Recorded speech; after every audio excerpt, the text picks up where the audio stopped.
Hello बच्चों, welcome back to my class. आज मैं आपको समझाने वाली हूँ एग्रीगेट्स ऑफ सप्लाई।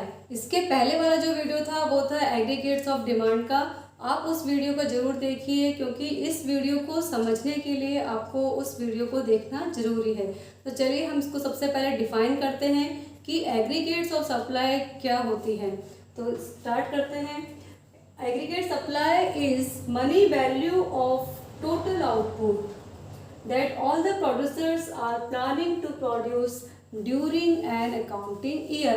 यानी कि एग्रीगेट सप्लाई क्या है, इसका मतलब है कि किसी भी इकोनॉमी में एक साल के अंदर जितने भी प्रोड्यूसर्स हैं वो जितना भी प्रोडक्शन और आउटपुट करते हैं उसकी जो टोटल मनी वैल्यू है उसको हम एग्रीगेट सप्लाई बोलते हैं। यानी कि एग्रीगेट सप्लाई क्या है, ये टोटल आउटपुट है, टोटल प्रोडक्शन है जो कि एक साल के अंदर या एक साल में जितने भी प्रोड्यूसर्स हैं उनके द्वारा किया जाने वाला है। तो एग्रीगेट जो सप्लाई है उसको हम नेशनल इनकम भी बोल सकते हैं। तो यहाँ पर aggregate supply is equal to national income. तो इसको हम नेशनल इनकम क्यों बोलते हैं, क्योंकि जब हम नेशनल इनकम को भी डिफाइन करते हैं तो इसकी भी सेम वैसी ही डेफिनेशन होती है। इसकी डेफिनेशन है कि market value of all the goods and services produced in an economy in an accounting year is called national income. यानी कि नेशनल इनकम भी वही है कि एक इकोनॉमी के अंदर एक साल के अंदर जो फाइनल वैल्यू है या मार्केट वैल्यू है गुड्स एंड सर्विसेज की, उसी को हम नेशनल इनकम बोलते हैं। इसलिए एग्रीगेट सप्लाई और नेशनल इनकम दोनों ही बराबर हैं। तो यहाँ पर नेशनल इनकम को हम या इनकम को हम वाई लिख सकते हैं, यहाँ पे वाई से डिनोट करते हैं। तो aggregate supply is equal to Y. Y जो है ये भी दो चीज़ों का समीशन है, एक है consumption expenditure and next savings. मैंने अमित को 1000 रुपीज़ दिए तो उसने उसमें से 900 रुपीज़ खर्च कर दिए और 100 रुपीज़ बचा लिए। तो 900 रुपीज़ क्या हो गया, उसका कंजम्पशन एक्सपेंडिचर हो गया और जो उसने बचाया है वो सेविंग्स हो गया। यानी कि इनकम को अगर हम कंजम्पशन और सेविंग्स को दोनों को हम ऐड करेंगे तो वो क्या बन जाएगा, इनकम बन जाएगा। तो इसलिए इसको हम ऐसे भी लिख सकते हैं, aggregate supply is equal to income is equal to C plus S. तो यानी कि एग्रीगेट जो सप्लाई है उसके क्या है, दो कंपोनेंट्स हैं।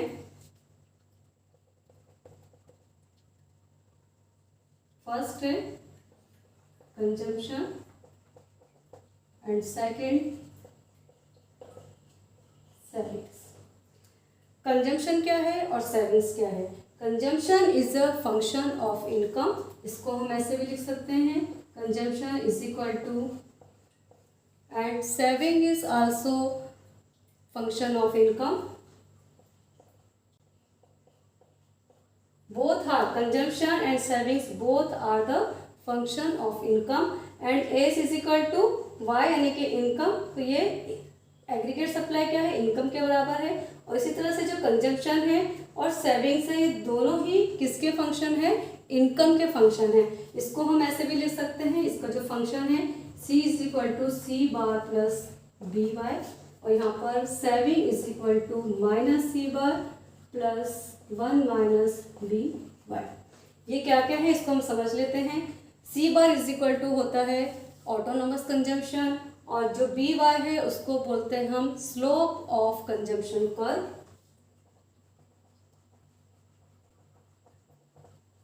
या हम इसको बोल सकते हैं MPC marginal propensity to consume, और इसको हम यहाँ पर इसको बोलेंगे नेगेटिव सेविंग या डिसेविंग,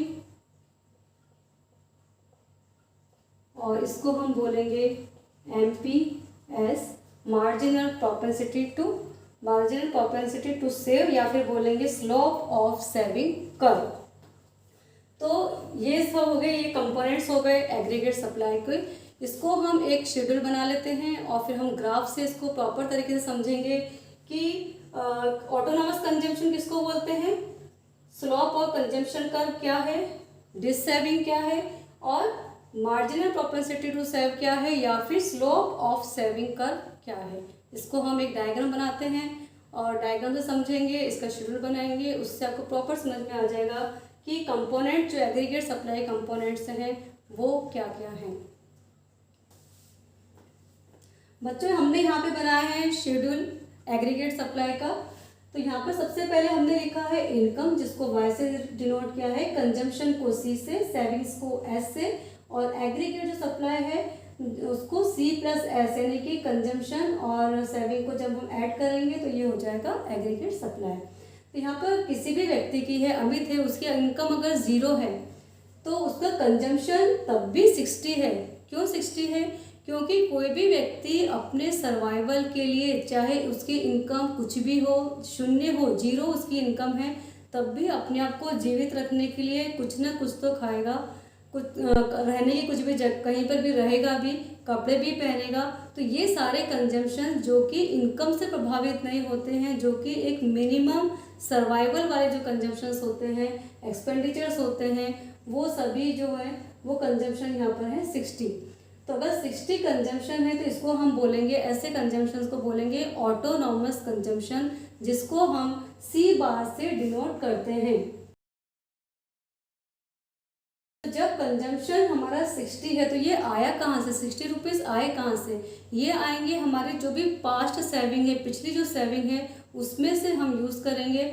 और तो इसलिए हम यहाँ जो सेविंग है वो किस में आ जाएगी, -60 में सेविंग आ जाएगी। और जो सी प्लस एस, 60 में से 60 को माइनस करेंगे तो यहाँ पर क्या आ जाएगा, 0 आ जाएगा। नेक्स्ट जो इनकम है 100 है।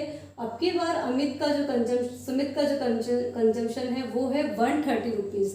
130 रुपीज़ कंजम्पशन है, तो अभी भी उसकी इनकम कम है, उसको वापस से सेविंग में से निकालना पड़ेंगे 30 रुपीज़। तो वापस उसकी जो डिस सेविंग है वो कितनी है, 30 रुपीज़ है। और इस डिस सेविंग को हम डिनोट करते हैं -C बार से। तो यहाँ पर 130 में से -30 करेंगे तो कितना आ जाएगा, 100 आ जाएगा हमारा एग्रीगेट सप्लाई। देन जो इनकम है 200 है। अब की बार जो कंजम्पशन है पूरा का पूरा हो जाता है, जितना भी खर्चा है, जितनी भी इनकम है उतना पूरा खर्चा हो जाता है। तो सेविंग कितनी होगी, 0 सेविंग होगी। तो यहाँ पर जो सेविंग है वो 0 है। उसके बाद में इनकम 300 होने पर उसका कंजम्पशन है 270। तो उसका जो सेविंग है, अब की बार उसने कुछ सेव कर लिए, यानी कि 30 रुपीज़ सेव कर लिए, क्योंकि कंजम्पशन है वो 270 ही है। नेक्स्ट है 400। जब इसकी इनकम होती है तो अब की बार उसका जो खर्चा है वो 340 है, और उसका सेविंग 30 से बढ़ के कितना हो गया, आपकी बार 60 उसका जो सेविंग हो गया। उसके बाद इनकम 500 होने पर कंजम्पशन 410 ही है, और उसकी जो सेविंग है वो कितनी हो जाएगी, 90 हो जाएगी। जो किससे आई है, 500 में से हमने 410 को माइनस किया है तो 90 आ गया है, और 410 को 90 में प्लस कर लिया है, तो यहाँ पर 500 हमारी एग्रीगेट सप्लाई आ गया है। तो यहाँ पर आप लोगों ने बच्चों ये नोटिस किया होगा कि जैसे जैसे इनकम बढ़ती जाती है वैसे वैसे कंजम्पशन तो बढ़ता ही जाता है, लेकिन कंपैरेटिवली जो इनकम होती है उसके मुकाबले हमारा कंजम्पशन क्या होता है, कम होता चला जाता है, और सेविंग बढ़ती जाती है। क्योंकि ज़रूरी नहीं है कि जितनी इनकम बढ़ती जाए आदमी पूरी की पूरी खर्च कर दे, उसका कुछ पार्ट वो सेविंग जरूर करता है।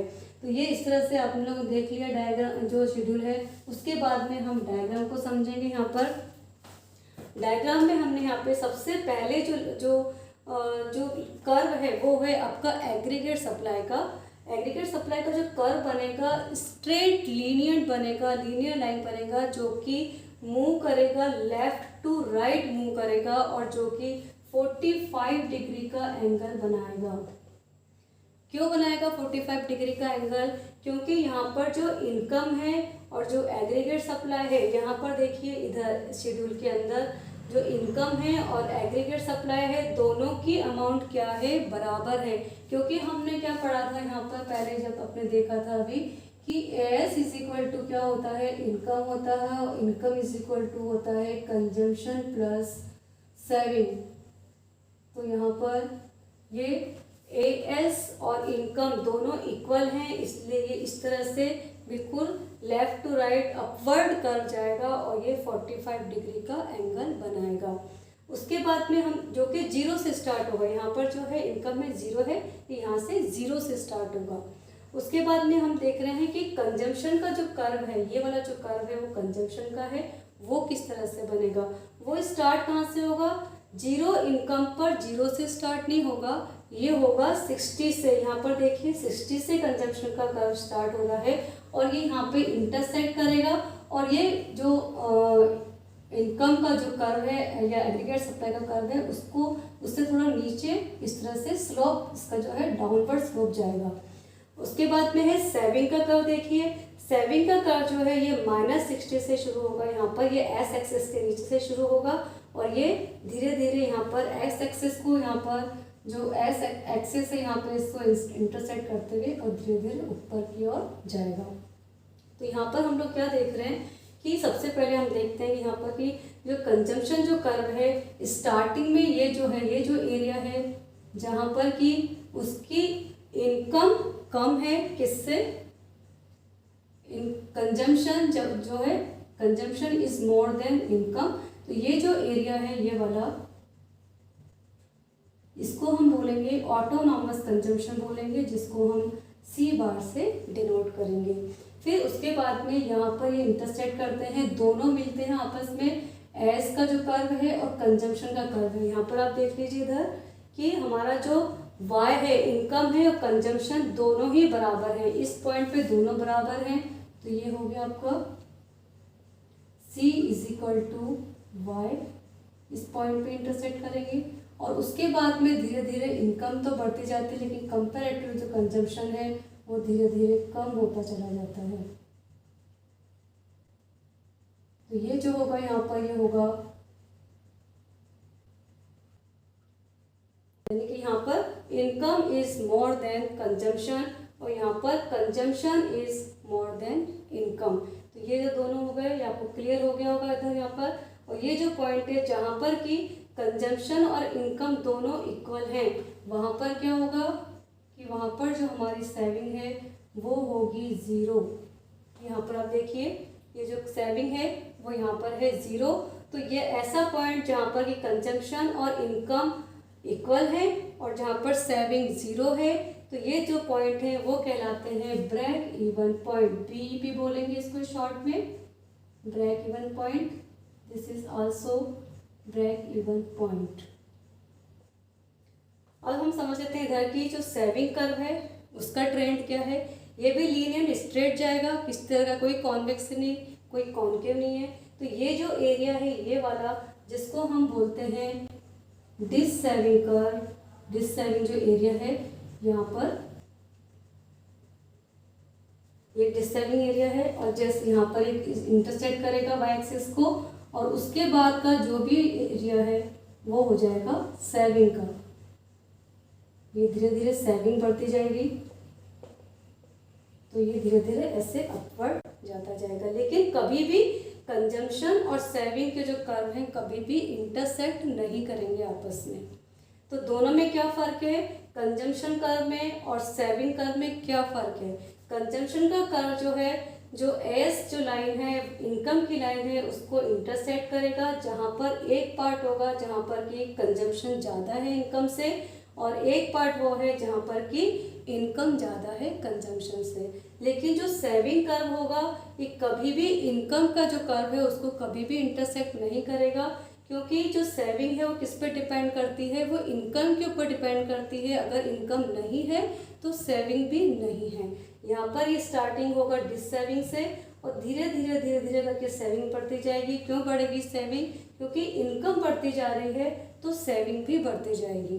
तो यहाँ पर कंजम्पशन और सेविंग दोनों ही पॉजिटिवली अपवर्ड कर रहे हैं, पॉजिटिवली है। इनकम से इनका जो रिलेशन है वो पॉजिटिव रिलेशन है, डायरेक्ट रिलेशन है। जैसे जैसे इनकम बढ़ती जाती है दोनों ही कंजम्पशन और सेविंग दोनों ही बढ़ते जाते हैं। तो आप लोगों ने समझा होगा कि यहाँ पर कि जो ब्रेक इवन पॉइंट है वो कौन कौन से होते हैं। यहाँ पर ये जो एरिया है जहाँ पर कि consumption is more than income, तो वो जो एरिया है उसको हम बोलेंगे ऑटोनोमस कंजम्पशन। और जहाँ पर कि डिस सेविंग है, जहाँ पर इस तरह से यहाँ पर डिस सेविंग है तो उसको हम बोलेंगे -C बार वाला, इसको -C बार बोलते हैं। तो और ये जो ब्रेक इवन पॉइंट है और ये जो एरिया है ये एक्स एक्सिस पे हमने इनकम को रखा है। और जो एस कर्व है वो स्ट्रेट लीनियर कर्व बनेगा जो कि अपवर्ड जाएगा, लेफ्ट टू राइट वो अपवर्ड मूव करेगा। तो आपको ये डायग्राम समझ में आ गया होगा और आपको शेड्यूल भी समझ में आ गया होगा। और इसके बाद का जो बच्चों जो वीडियो होगा वो होगा प्रोपेंसिटी टू कंज्यूम और प्रोपेंसिटी टू सेव। आप प्लीज़ इस वीडियो को ज़रूर देखिए।